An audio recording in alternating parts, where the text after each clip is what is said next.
What's the most humiliating way your parents punished you in public? When I was 15, I lied about sleeping over at my friend Zoe's house to study. Instead, I went to a party at Derek's house where his parents were out of town and someone's older brother bought beer. Everything was fine until the neighbors called the cops about noise. The police didn't arrest anyone, but they called our parents. My stomach dropped hearing my dad's voice on Derek's mom's phone, ice cold and furious.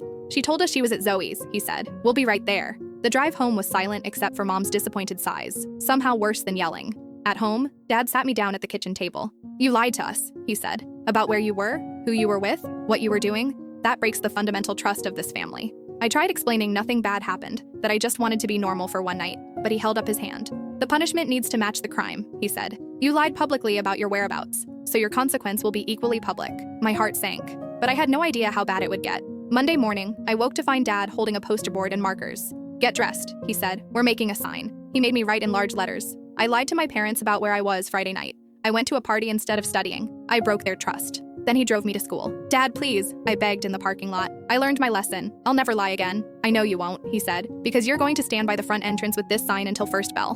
My worst nightmare was unfolding. Students streamed past, pointing and whispering. Some took pictures with their flip phones. Dad stood beside me with arms crossed, making sure I didn't run. For 25 minutes, I held my sign of shame while hundreds of students passed. Some laughed, others looked embarrassed for me. Zoe walked by with her mouth hanging open, too shocked to stop. The worst part was when Derek saw me. He slowed down, read the sign, and smirked.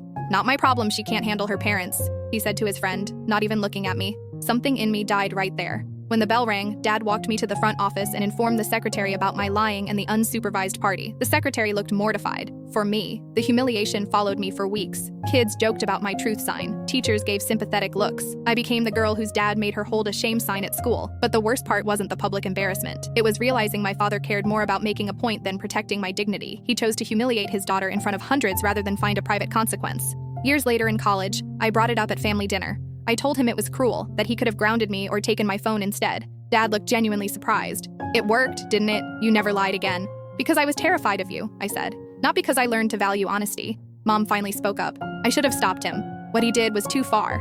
Now that I have kids, I think about that day often. When they mess up, and they will, I remember how small and ashamed I felt in that parking lot, how the punishment became bigger than the crime. My 15-year-old self deserved consequences for lying, but she didn't deserve to be humiliated in front of her entire school by the people who were supposed to protect her.